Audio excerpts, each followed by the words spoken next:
नमस्कार,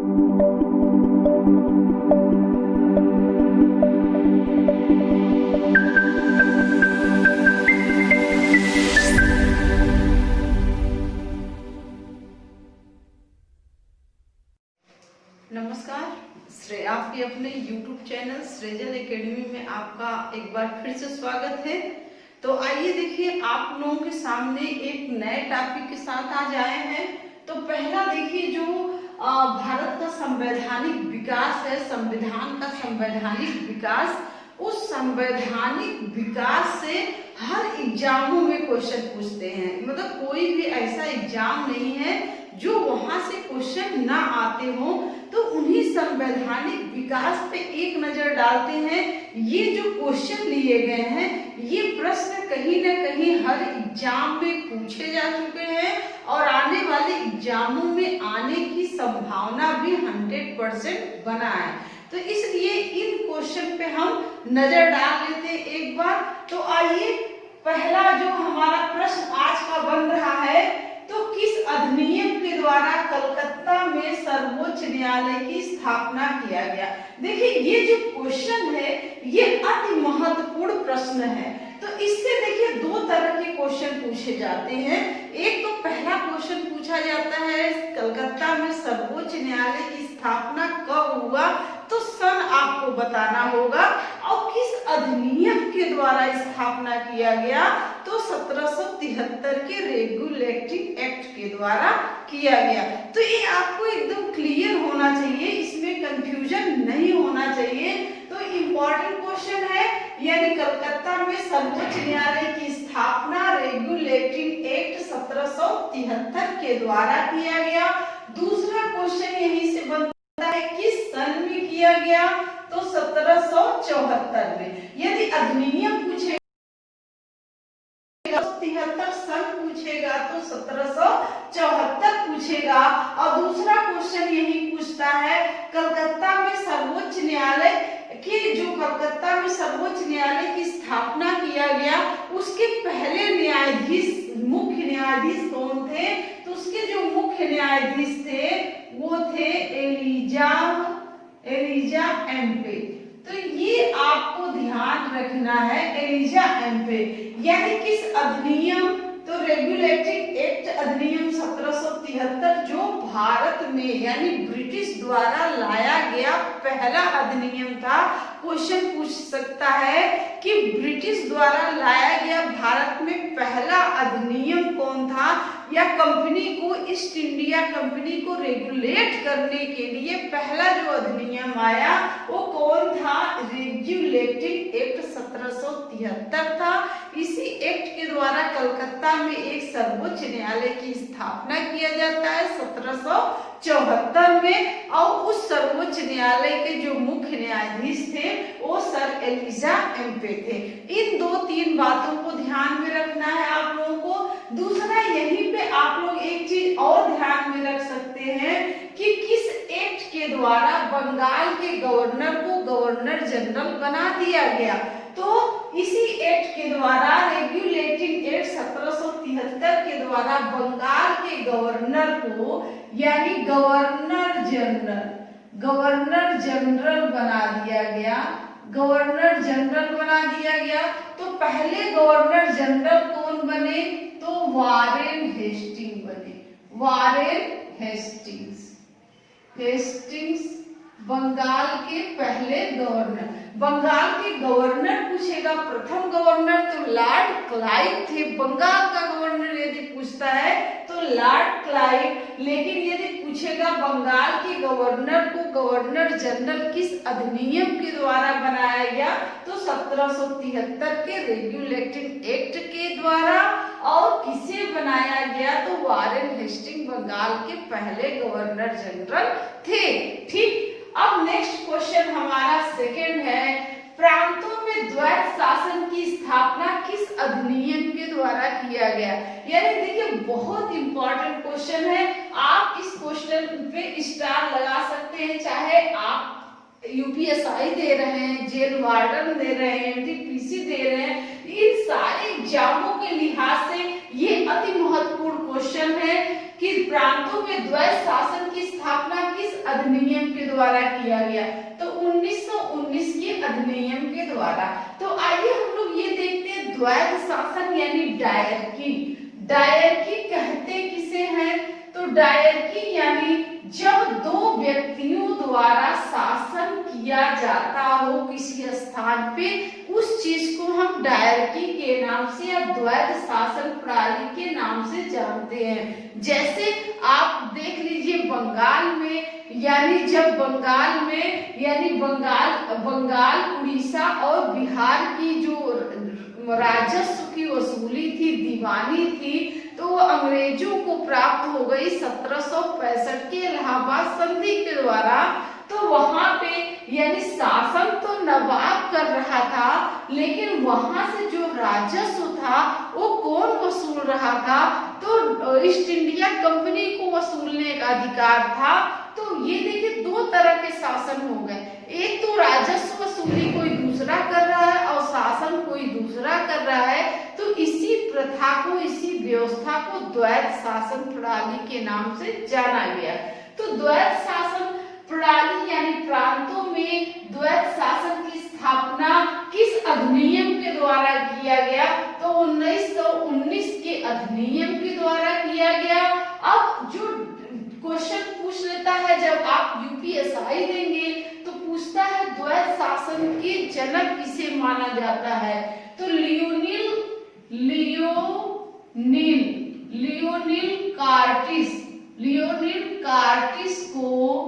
कार्टिस थे, इन्हें द्वैध शासन का जनक माना जाता है। द्वैध शासन का जनक ये ब्रिटिश के विद्वान थे। इन्होंने अपनी पुस्तक एक लिखा था, किसमें? डायरकी। डायरकी में पहली बार इन्होंने द्वैध शासन प्रणाली का विस्तृत विवरण दिया। तो द्वैध शासन प्रणाली का जनक लियोनिल कार्टिस को कहा जाता है। और प्रांतों में द्वैध शासन प्रणाली कब लगाया गया? तो 1919 के अधिनियम द्वारा।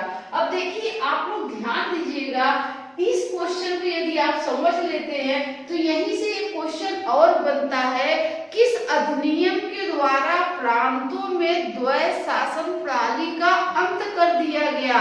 यानी द्वैध शासन प्रणाली का अंत करके केंद्र में द्वैध शासन प्रणाली की स्थापना किया गया। तो आपका हो जाएगा 1935। 1935 के भारत शासन अधिनियम के द्वारा प्रांतों से द्वैध शासन प्रणाली को समाप्त करके केंद्र में द्वैध शासन प्रणाली की स्थापना किया गया।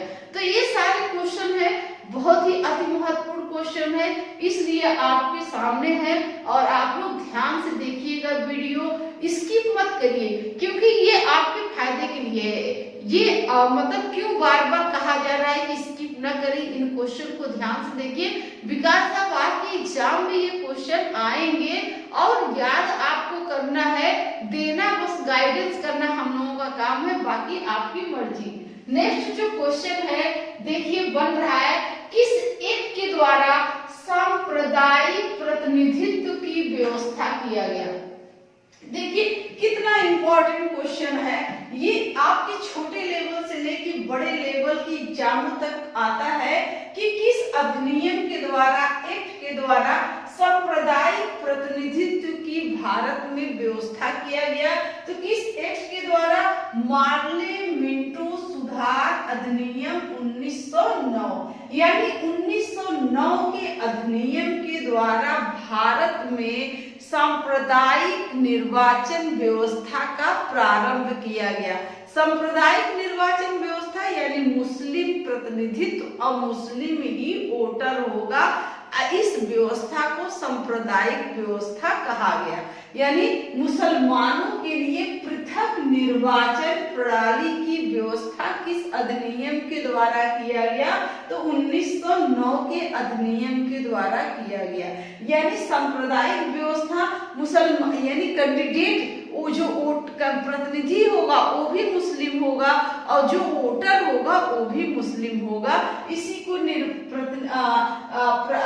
सांप्रदायिक प्रतिनिधित्व कहा गया। अब देखिए मिंटो को, यानी जो मार्ले थे, ये कौन थे? ये थे सचिव, भारत के सचिव थे मार्ले, याद रखिएगा मार्ले भारत के सचिव थे और मिंटो उस समय के क्या थे, वायसराय थे, वायसराय थे। तो इन दोनों ने मिलकर के एक सुधार किया जिसे 1909 में लागू किया। इसी के द्वारा जो भारत में सांप्रदायिक प्रतिनिधित्व की व्यवस्था किया गया, इसलिए मिंटो को याद रखिएगा, यानी मिंटो को भारत में सांप्रदायिक निर्वाचन,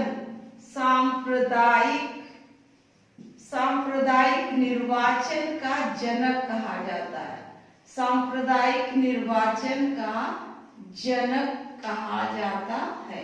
जनक किसे माना जाता है, मिंटो को, यानी इन्हें भारत में, क्योंकि ये तत्कालीन वायसराय थे, गवर्नर जनरल थे, इसलिए इन्हीं को जो है निर्वाचन प्रणाली का जनक कहा जाता है। और एक कोटेशन भी आप लोगों को याद रखना है, मार्ले मिंटो यानी मिंटो ने कहा मैं भारत में नाग का बीज बो रहा हूँ, किसका, नाग का बीज बो रहा हूँ, जिसका दुष्परिणाम हमें आने वाले समय में दिखाई देगा। ये बहुत ही फेमस कोटेशन है, मिंटो द्वारा कहा गया, ठीक है, तो इसको ध्यान में। नेक्स्ट क्वेश्चन देखिएगा, किस अधिनियम के द्वारा ईसाई मिशनरियों को भारत में धर्म प्रचार की स्वतंत्रता दी गई? तो देखिए बहुत बार एग्जाम में क्वेश्चन पूछ चुका है, यानी किस अधिनियम के द्वारा ईसाई मिशनरियों को भारत में पहली बार धर्म प्रचार की स्वतंत्रता दिया गया?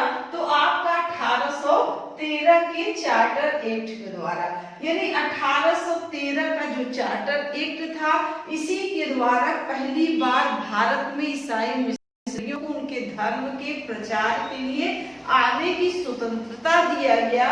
और प्लस 1813 के एक्ट के द्वारा ही, यानी भारत पे शिक्षा के लिए जो है 1 लाख रुपए प्रति वर्ष आवंटित करने की भी घोषणा किया गया था। नेक्स्ट क्वेश्चन जो हमारा बन रहा है, किस एक्ट के द्वारा भारत में ब्रिटिश ताज का शासन स्थापित किया गया?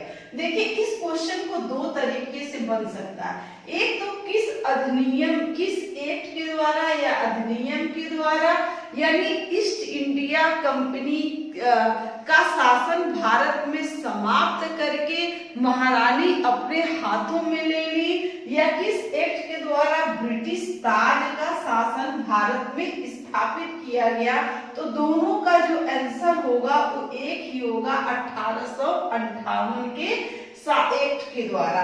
तो ये 1858 मोस्ट इंपॉर्टेंट है, यानी 1800 ब्रिटिश ईस्ट इंडिया कंपनी के शासन का अंत भारत में कब हुआ? तो 1858 का ही एक्ट के द्वारा ईस्ट इंडिया कंपनी का भारत में शासन का अंत करके महारानी अपने हाथों में ले लेती हैं। इसी अधिनियम के द्वारा, यानी भारत का जो गवर्नर जनरल था उसको वायसराय, ठीक है, क्योंकि अब वो क्या होगा, ताज का प्रतिनिधित्व होगा, तो इसीलिए उसको गवर्नर जनरल के स्थान पे वायसराय कहा गया। तो भारत के जो पहले वायसराय थे वो कौन थे?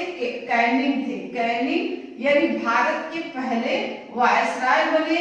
इन्होंने ही अब 1858 में इलाहाबाद में ये ब्रिटिश जो था, इन्होंने घोषणा किया कि महारानी ईस्ट इंडिया कंपनी के शासन का अंत करके अपने हाथों में लेती हैं, और भारत के गवर्नर जनरल को क्या बना दिया गया? वायसराय बना दिया गया, ठीक है।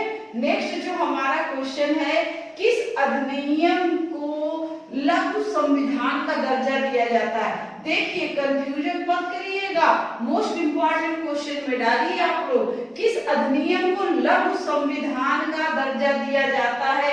तो भारत सरकार अधिनियम 1935 के द्वारा, भारत सरकार अधिनियम 1935 है, इसे लघु संविधान का दर्जा दिया जाता है। विकास आप, यानी इसी अधिनियम के द्वारा लगभग 250, यानी हमारे संविधान में 2/3 जो अनुच्छेद थे वो अधिनियम से सेम टू सेम लिया गया था, इसलिए इस अधिनियम को लघु संविधान का दर्जा दिया जाता है। यदि क्वेश्चन पूछेगा कि किस संविधान संशोधन को लघु संविधान या मिनी कॉन्स्टिट्यूशन कहा जाता है, यदि इस तरह का क्वेश्चन पूछेगा तो आपको बताना है 42वें संविधान संशोधन।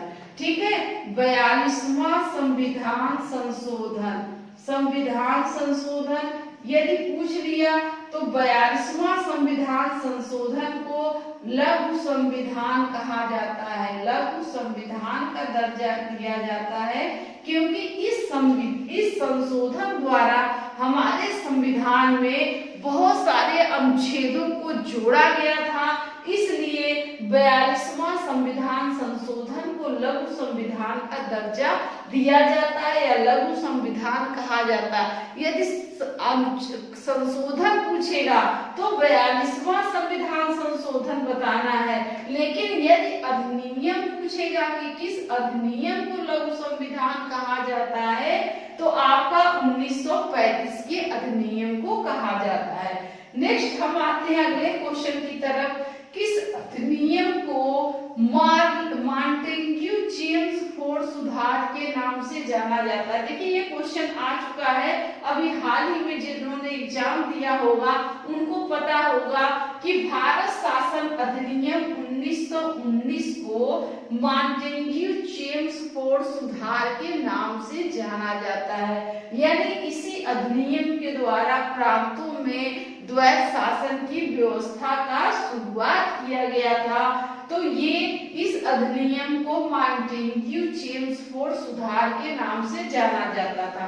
जिस तरह से मार्ले क्या थे, यानी भारत सचिव थे और मिंटो वायसराय थे, उसी तरह मॉन्टेग्यू भी क्या थे, भारत सचिव थे उस समय, और चेम्सफोर्ड क्या थे, यानी यहाँ के वायसराय थे। दोनों ने 1918 में एक सुधार लाया था, इन्हीं सारे सुधारों को 1919 में लागू किया, जिसे भारत शासन अधिनियम 1919 या मॉन्टेग्यू चेम्सफोर्ड सुधार 1919 के नाम से जाना जाता है। नेक्स्ट हमारा क्वेश्चन आता है, किस अधिनियम को मार्ले मिंटो सुधार अधिनियम के नाम से जाना जाता है? तो वही 1909 के अधिनियम को। तो मार्ले मिंटो सुधार अधिनियम किस सन में आया था? तो 1909 में आया था। सांप्रदायिक प्रतिनिधित्व का बीज भारत में कब बोया गया था? तो 1909 में बोया गया था। भारत में सांप्रदायिक प्रतिनिधित्व का जनक किसे माना जाता है? तो मिंटो को माना जाता है। और किस अधिनियम के द्वारा ये लाया गया था? 1909 के अधिनियम के द्वारा लाया गया था। तो ये सारे क्वेश्चन को आप लोग को ध्यान में रखना है, क्वेश्चन को कैसे घुमा रहा है। एक ही क्वेश्चन को एग्जामिनर जो है आपके आईक्यू को चेक करता है, तो आप लोग क्या करेंगे, सारे पहलू पे ध्यान देना है आपको। नेक्स्ट क्वेश्चन हमारा है, किस अधिनियम के द्वारा संघीय न्यायालय की स्थापना किया गया? देखिए किस अधिनियम के द्वारा भारत में दिल्ली में एक संघीय न्यायालय की स्थापना किया गया? तो भारत सरकार अधिनियम 1935 के द्वारा 1937 में, ठीक है, 1935 के अधिनियम के द्वारा 1937 में दिल्ली में एक संघीय न्यायालय की स्थापना किया गया। इसको ध्यान में रखिएगा, किस अधिनियम के द्वारा संघीय न्यायालय की स्थापना किया गया? 1935 के अधिनियम के द्वारा। और किस सन में किया गया था? तो 1937 में किया गया था। और ये जो संघीय उच्च न्यायालय था, यानी संघीय जो न्यायालय था, ये जो है, यानी इसे जो सर्वोच्च न्यायालय मत समझिएगा, जो वर्तमान का सर्वोच्च न्यायालय है, इसकी स्थापना 28 जनवरी 1950 को किया गया था। इसको ध्यान में रखिएगा। ये संघीय न्यायालय जो न्यायालय होता था, ये भारत का अंतिम न्यायालय नहीं माना जा सकता, सर्वोच्च न्यायालय नहीं माना जा सकता, क्योंकि इस संघीय न्यायालय के विरुद्ध भी लंदन के प्रीवी काउंसिल में यानी अपील किया जा सकता था। इसलिए सर्वोच्च न्यायालय नहीं कहा जा सकता। सर्वोच्च न्यायालय का मतलब जो भारत का अंतिम न्यायालय हो, उसके ऊपर कोई न्यायालय ना हो। लेकिन इसके ऊपर दिल्ली का प्रीवी काउंसिल मौजूद था, इसलिए संघीय न्यायालय को उच्च न्यायालय या अंतिम न्यायालय नहीं माना जा सकता था। इसकी स्थापना, संघीय न्यायालय की स्थापना 1937 में किया गया और किस अधिनियम के द्वारा? भारत सरकार अधिनियम 1935 के द्वारा। और इस संघीय न्यायालय के जो मुख्य न्यायाधीश थे वो मॉरिस गुएयर थे। मॉरिस गुएयर, ठीक। यानी देखिए, दो पहलू आपको याद रखना है। कलकत्ता में जो सर्वोच्च न्यायालय की स्थापना किया गया था वो 1773 के रेगुलेटिंग एक्ट के द्वारा 1774 में किया गया। उसके जो मुख्य न्यायाधीश थे वो सर एलिजा एम्पे थे। और दिल्ली में जो संघीय न्यायालय की स्थापना 1935 के अधिनियम के द्वारा 1937 में किया गया और इसके जो सर्वोच्च न्यायालय थे सर मॉरिस गुएयर थे। इन सारे क्वेश्चन को ध्यान में रखिएगा और देखिए, यदि वीडियो पसंद आए तो लाइक शेयर सब्सक्राइब करना न भूलें। Thank you.